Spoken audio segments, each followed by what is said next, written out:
Hello, and welcome to the Pro Series Conversations from CheckBox Pro. My name is Missy, and I'm the founder of CheckBox Pro, where we help school leaders become their most efficient and effective selves by matching them with ed-focused executive assistants. Each member of our team has over 10 years of experience in the education sphere, and though we may consider ourselves pros in some areas, we can't be an expert in every area. This is why we are excited to bring folks working in the education space to offer tools, tips, and insights to make the life of a school leader even more sustainable.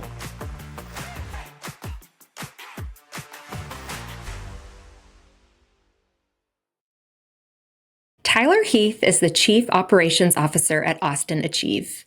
Tyler spent over a decade working and serving in operations in both the private and public sectors, including the U.S. Marine Corps, prior to joining Austin Achieve in 2016. He holds a master's in business administration from Vanderbilt University and a master's in education leadership from the Broad Center. So when it comes to school operations, Tyler Heath is truly exceptional. Hi, Tyler. Hello. Hello. So Good to see good to have you here. Thank you. Good to be here. And for, just because I love to give our listeners like a little bit of behind the scenes and like even school ops folks like us, we don't get it right all the time. Listeners, Tyler is currently in some children's headphones that he scrounged up from around the building.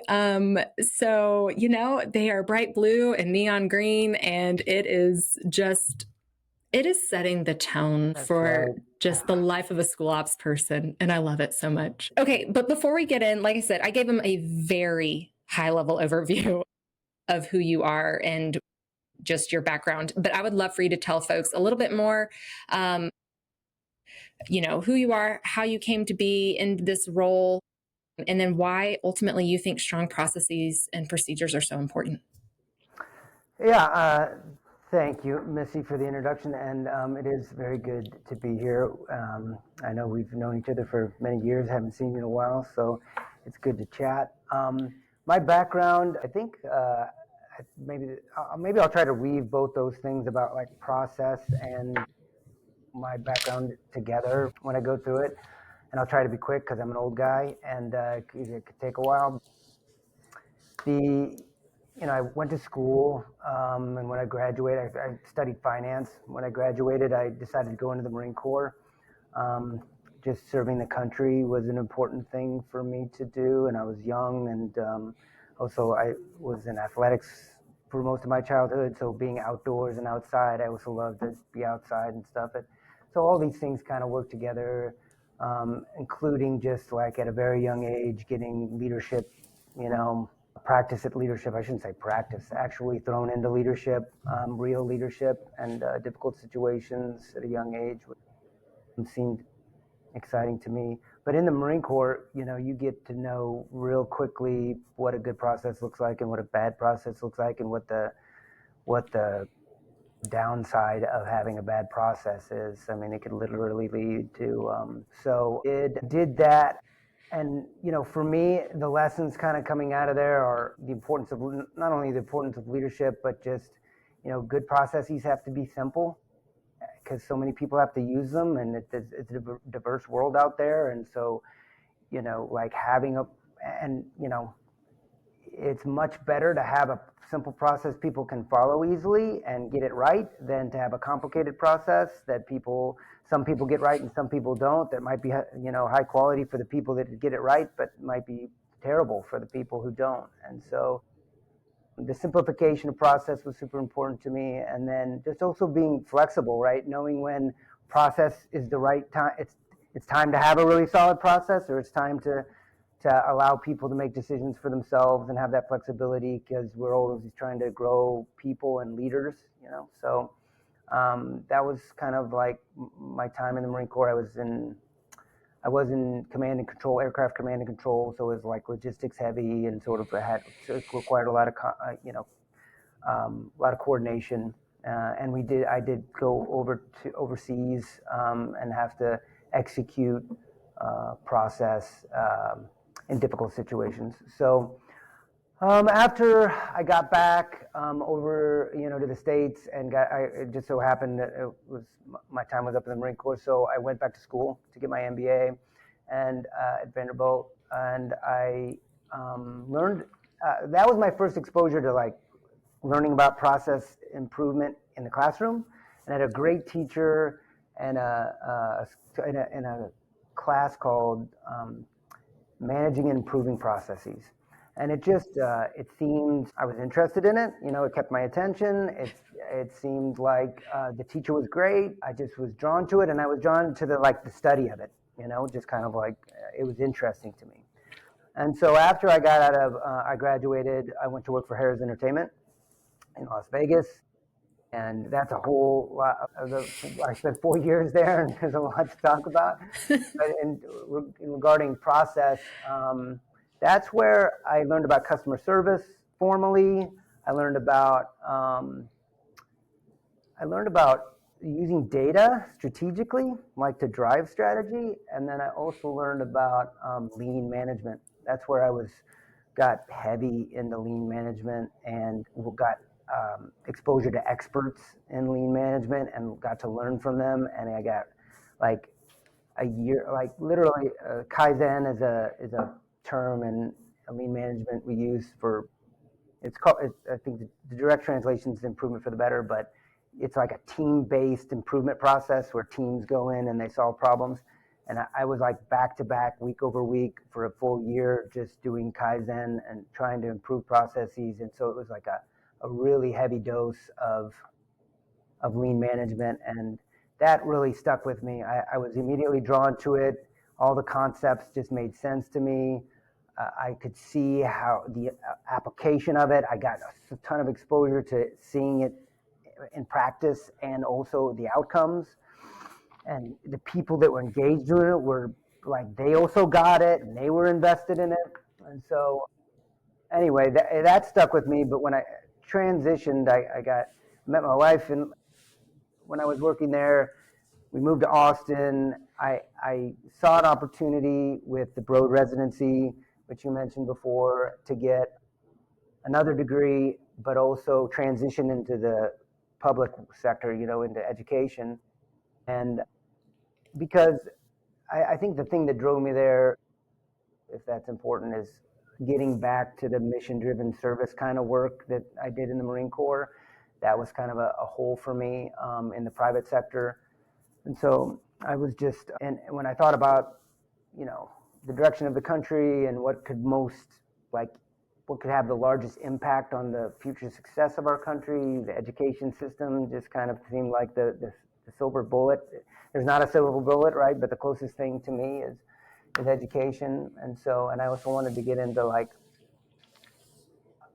some people go for like the wide net, like the broad thing, like I want to impact as many people as I possibly can. I really wanted to kind of like dive deep and get small and go local and into Austin and try to drive change from the bottom up and be part of that movement.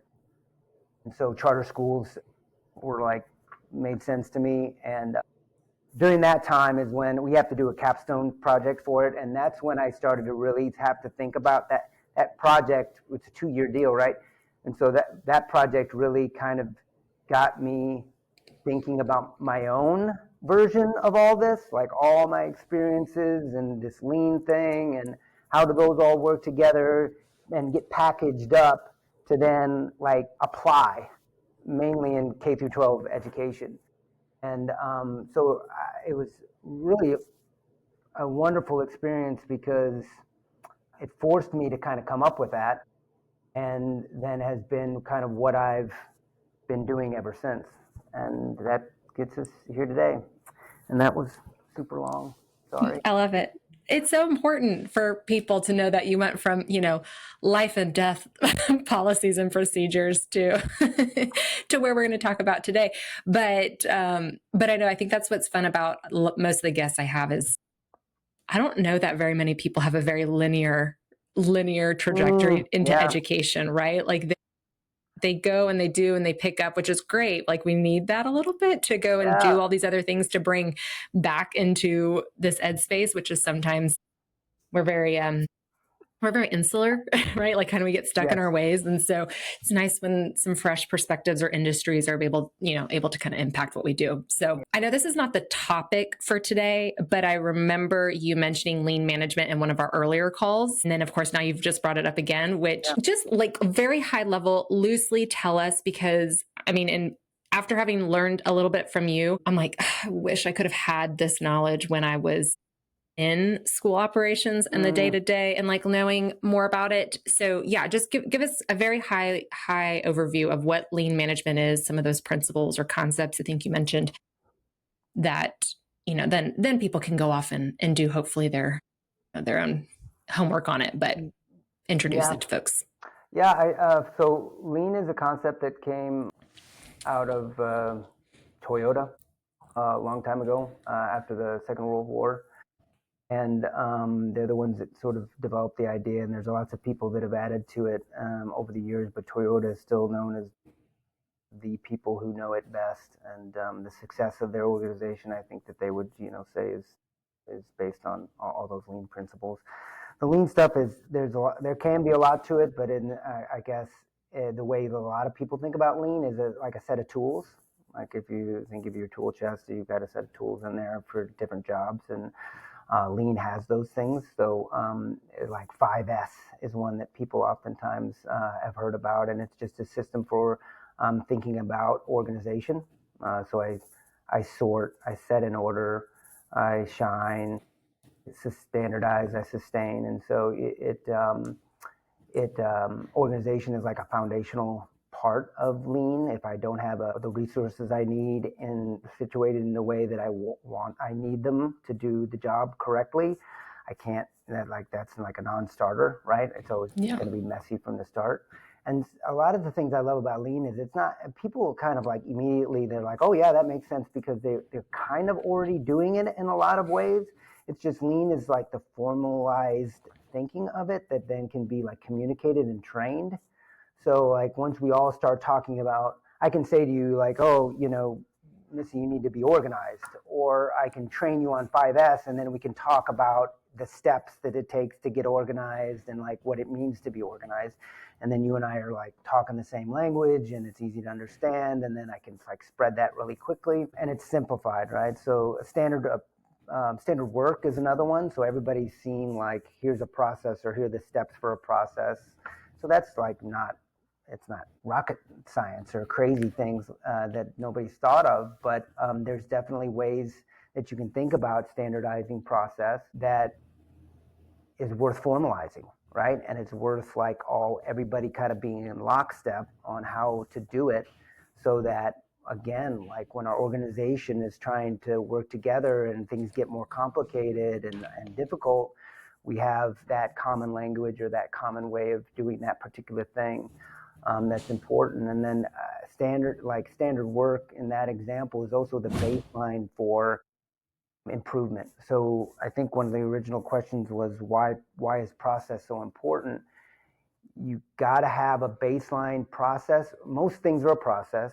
You have to have a baseline, and if you don't have a baseline, you can't do long-term sustainable improvement, right? If you do it one way and I do it one way and the next guy does it one way, and we're kind of creative and we're all doing it kind of different ways, if I'm going to try to go in and say like, let's all like as an organization take the next step and make an improvement here, like I can't do that, right? Because Missy's way is different than mine.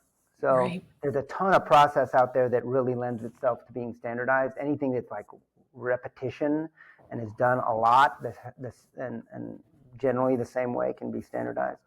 And so like tools like that are how people think about it. But then for me, and what kind of the understanding that I finally gained after going through that process with the Capstone project is that to get the long-term sustained improvements that the tools can get you, you need to build a culture in your organization around the tools. So it's hard to expect everybody to kind of use them over the long term and train people. But when I have a culture around it, hey, this is how we do things. And hey, I'm going to actually go out and I'm going to recruit people who have maybe a set of character traits that also lend itself to the things I'm trying to teach in lean. And I have routines and I have values within my organization that make process important and that make understanding customer value, which is a key tenet of lean that I haven't mentioned yet.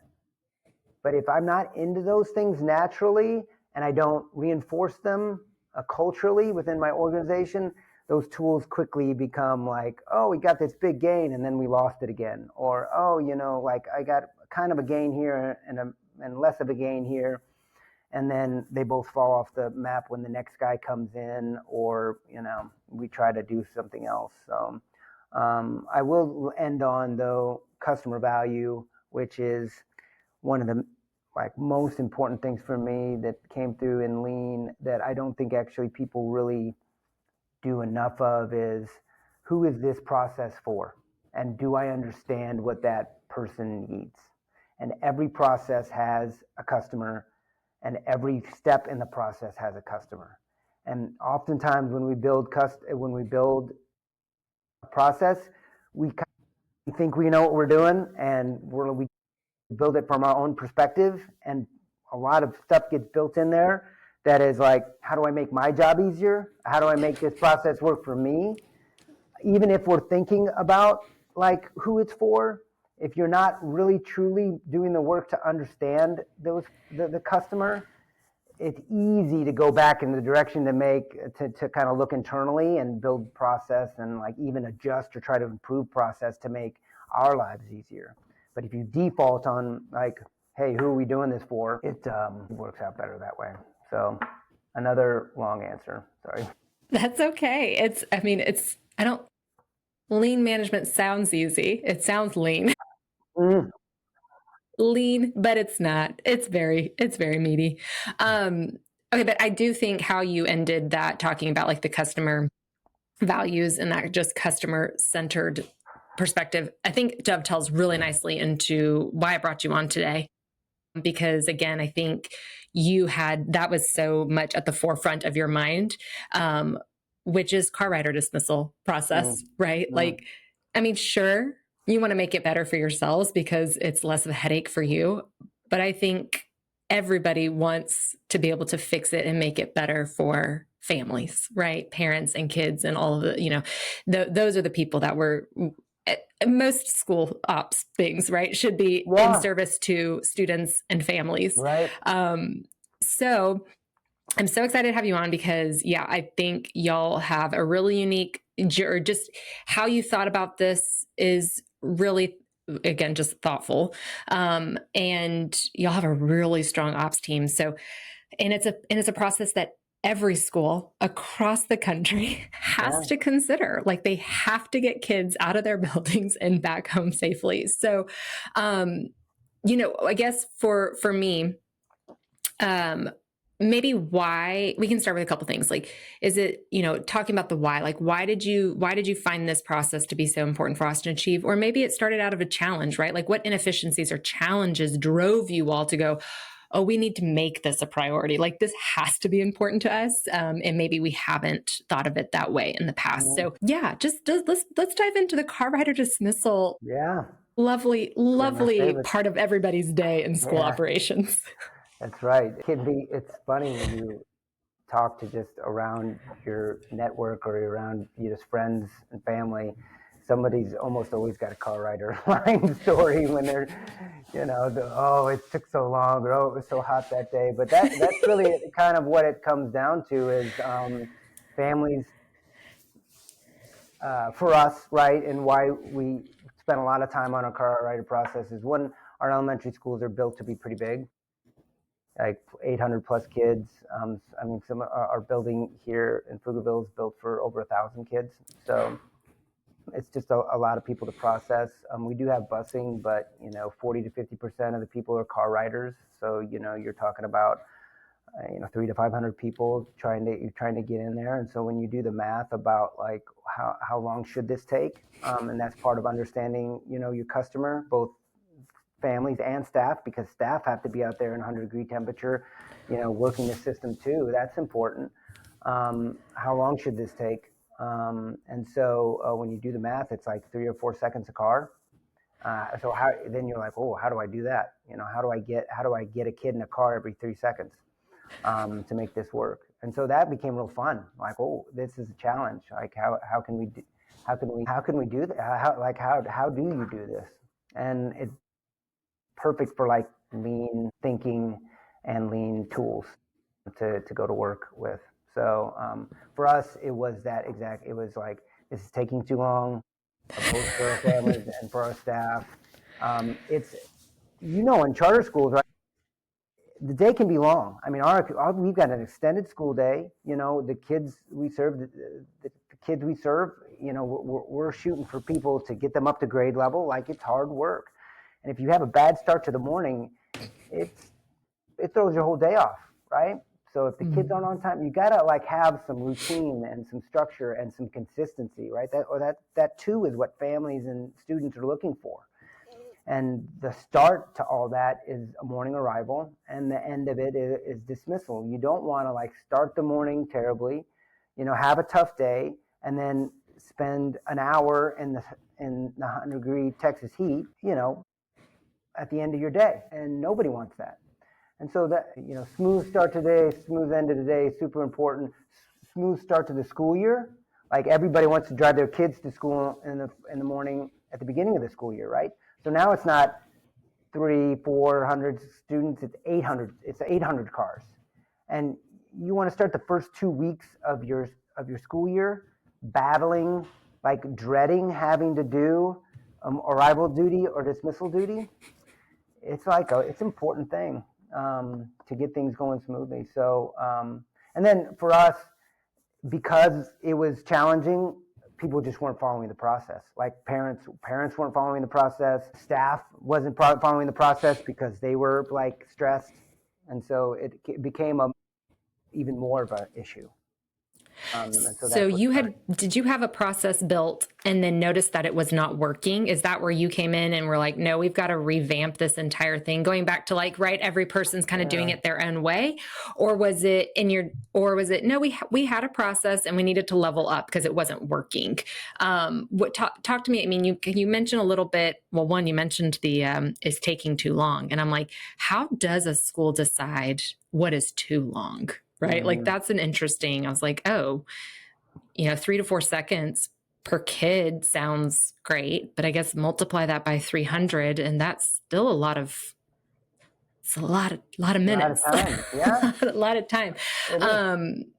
So I mean, like, what were you seeing to go, no, we got to fix this? Or what was coming to you? Like, were complaints coming to you from staff or families, or what made you decide we gotta fix this? So every school and every person that worked in school has worked with a dismissal process. I mean, it's not like new, right? Even though our schools are new, somebody's coming with an idea about how to run dismissal, and including myself. I mean, I was at KIPP before I was here, and so we had a dismissal process, and so I had ideas about how that should go.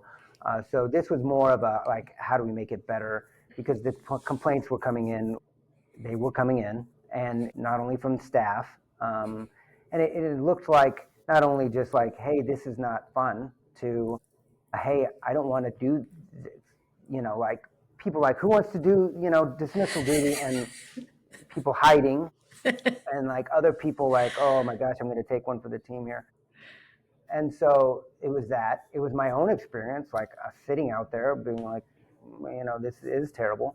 And then families complaining. And then the big one, though, I think that actually pushed us to want to put the work into redesigning it was the breaking of the process was actually causing other problems. And some of those were safety related problems. Right? It's like they're trying to get in through another exit.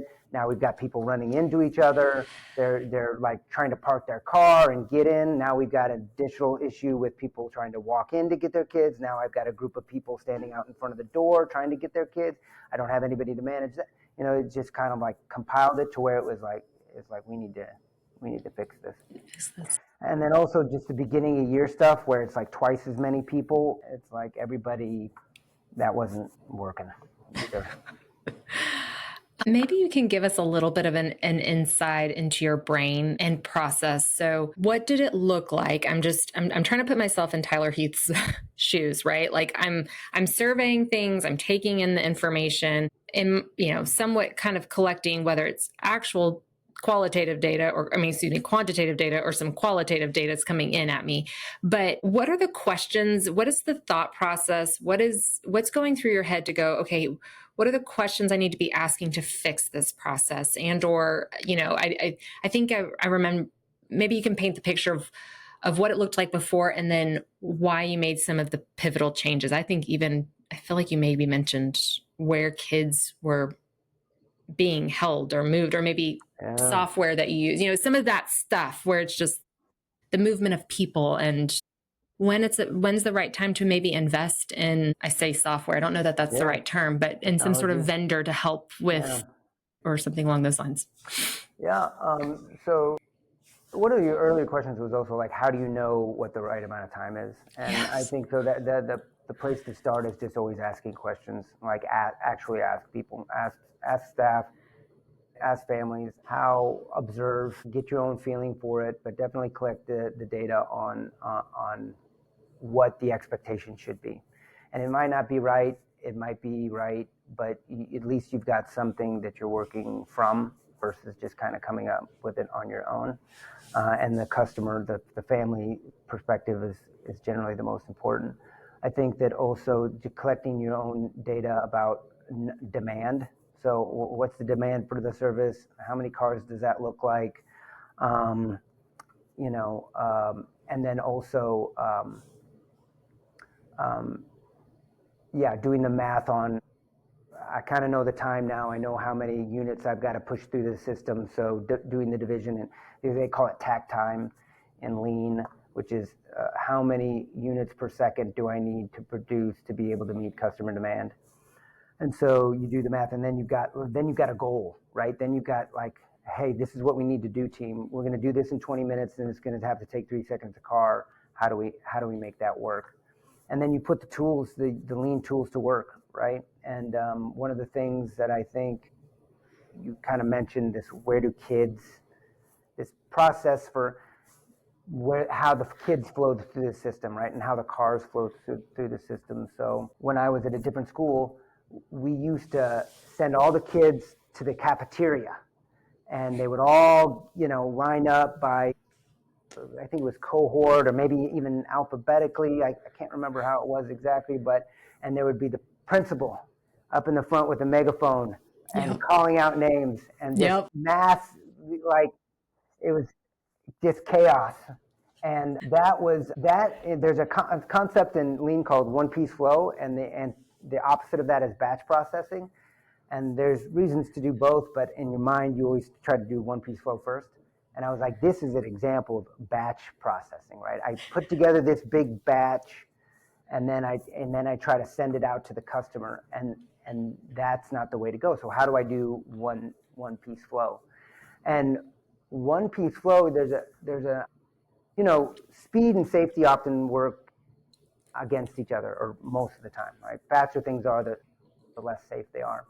And so you always are trying to make things as fast or efficient as possible while maintaining a degree of safety, which I think is also something you need to ask people about and think about deeply, right, while you're in the process. But what we always try to think about is like there's a difference between like what's a good example I often use, like a rowing team, right? Like you think of a rowing team, they're all in this boat.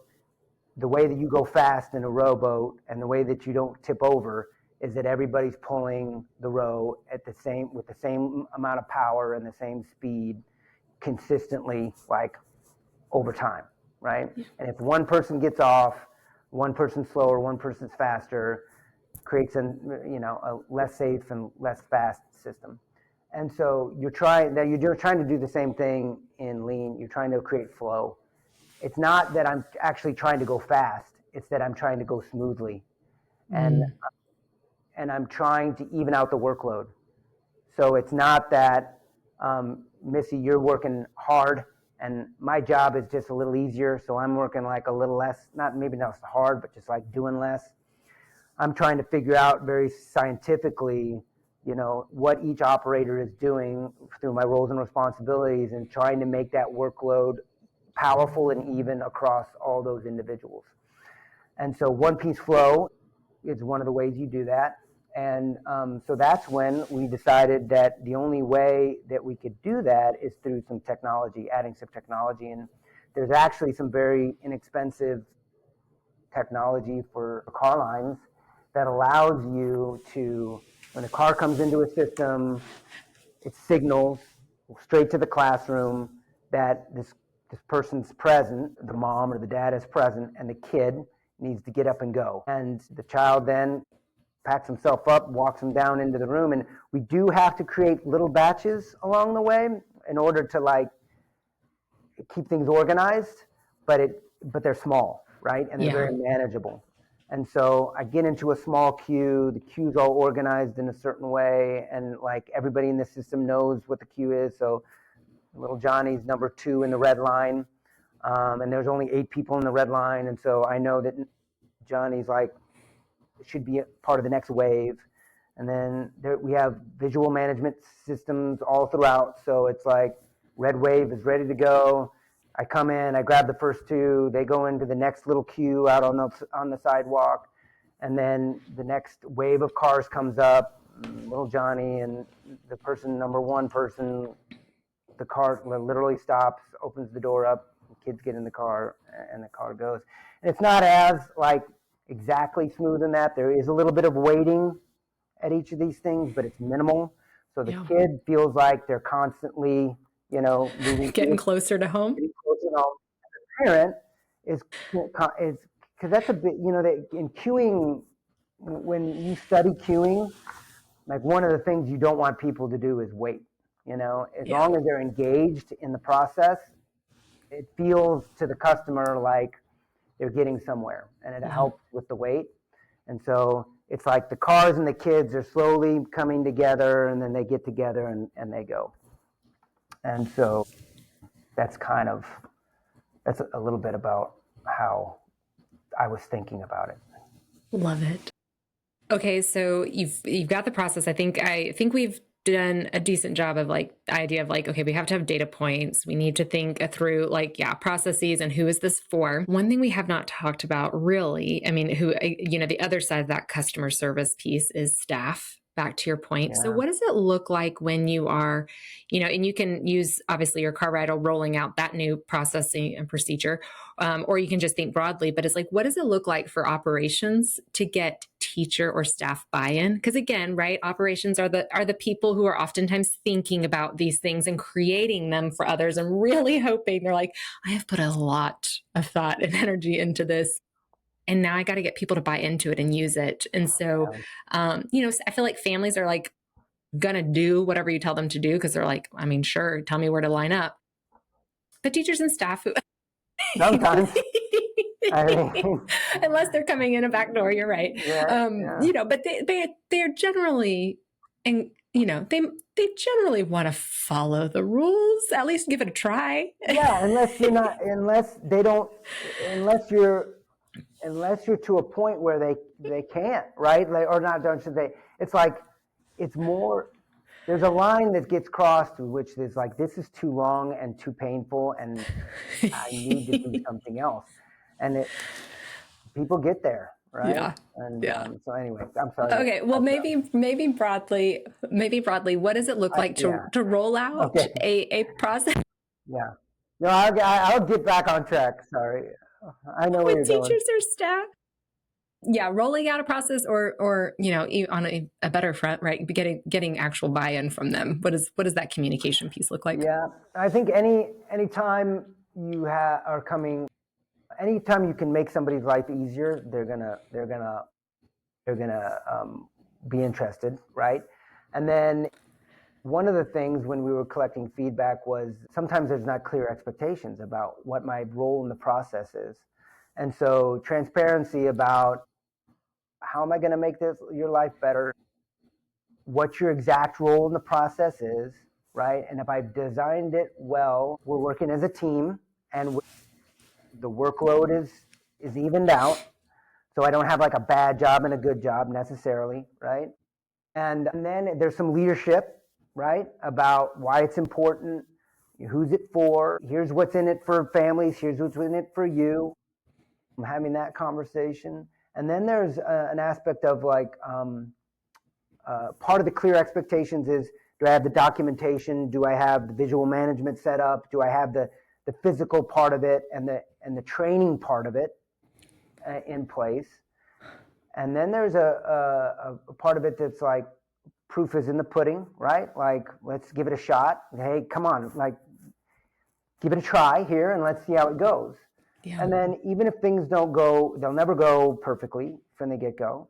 But if people see improvement and then you're there as a leader to say, I'm with you on this and it's going to get better and I'm going to keep proving that to you, they hang in there and life gets better. And then at the end of it, you're like, because especially, part of expectations is like goal setting. Like, here's the goal, folks, right? 3 seconds a kid, and sometimes people that are part of a good system and are doing something that's kind of like, seems like a big goal, they like to be a part of that. And so you're like, you celebrate it. And you bring water and you get fans and you try to take care of people and you try to do it for the right reasons and you celebrate wins, even if they're small. You just keep like, hey, today shave 5 minutes off. Great job, everybody. Let's do it again tomorrow. Let's shave another 5. We can do it. Oh, and then part of being a good leader is like collecting data during the time and saying, hey, like we weren't following things exactly well this time. Parents were doing this. Maybe we were not clear with that. Let's message out tonight to make sure that they get it right tomorrow. Some of this is just learning, teach people why we're in the system. That's part of it. You got to have these little along the way, what's going to make a difference. Yeah. Not just kind of like crossing your fingers and hoping tomorrow is better. Yeah. Yeah. A little birdie did tell me that you have like a little nickname at the school, whether it's Mr. Fun, that Mr. Fun needs to show up. We might have to unpack that on a different podcast episode. But I do think that was like, again, just ops is so near and dear to me, but it's so easy for ops people to get really tunnel vision into rolling out something good, right? Again, it's like becomes a little bit of our baby. And I think you bring up a good point is like ops people, we got to bring out Mr. and Miss Fun every once in a while, like to get that buy-in. And it may not be our default all the time. Well, we're really fun with each other. We have a really good time, but translating into like, the teachers and stuff who are very extroverted, right? Like they're the fun folks. It's like, hey guys, we're going to show up. We're going to show up with some fun music, or we're going to show up with some fun, whether making your trainings fun. Cause that was always really hard for me too. Right. Like, I'm not a teacher, but I've got to teach you how to do this process or procedure. And so glad Mr. No, so a little bit about that is, ops and logistics can be kind of boring, and it can be pretty unfun for sure. But part of, when I was, when I got into the Marine Corps at 22 or whatever, you're still pretty, you're still young. And a lot of being in the military is I would say past not being fun, but like being pretty miserable, it's part of the training is like, how do we make these folks deal with misery, and I'm talking about physical, like a lot of times physical, like hike 20 miles here, carry this pack there, stay up all night, that sort of thing. And so the only way you get through that is to make it, you got to make it fun somehow. You got to be able to crack a joke. You got to be able to have a good sense of humor. Some of the funniest people I know are in the Marine Corps. When I get back in my group of Marine Corps friends, it's like constant laughs. So, when it comes to car line and it's 100 degrees outside and people are like, like they're not fun. It's pretty much not, you got to be the kind of person that's like, hey, this is a time to laugh. This is the time to have a good time. And I'm not trying to make a we're going to get better, right? We're going to fix this. But in the meantime, you gotta have a good attitude, or it's gonna be painful. It's gonna be real painful. Love it. Okay, I have a couple more questions for you, and one's pretty high level, and really just like, if you're thinking about, or if you had to talk to an ops person or a school leader that's looking to build or improve upon a dismissal procedure, maybe are there any other questions that you haven't already addressed that they should be asking themselves or considering before just jumping in and trying to fix it, right? Like what are some of the top level or high level things that they should be asking, that maybe you haven't already addressed? This is more of a space for you to just like, oh, I've got to talk about this thing. No, I think what we talked about before, which is what's the goal, and not just generally. It's not, I want to be as fast as we can. Right. It's what's the right time for this, and what are you basing that on? And it's got to be feedback from the customer, and it has to be kind of well collected and thought through, because it's not just maybe it is just I'll ask 5 people, or maybe it's more like I'll ask everybody in this car line today, like, have you been in this car too long? How are you feeling? Is your AC working? So, just again, collecting that information, and it's going to be different for different people. Some people are going to say 15, some people are going to say 25, but you come to you come to a place where it's most people will think this is reasonable. Yeah. And let's go with the reasonable thing. So you got to have that. You got to know what that is. And then, part of that is knowing your customer and what they're saying is what's right for them. And knowing who your customers are, right? Like, it's not only as a family, but it is staff. Staff have to engage in this process. They're part of the safety of the process. They're important, valuable to you and as an organization, and you don't want them to be forgotten about. And so I think that's where you start. Yeah. And then if you don't have the tools or whatever,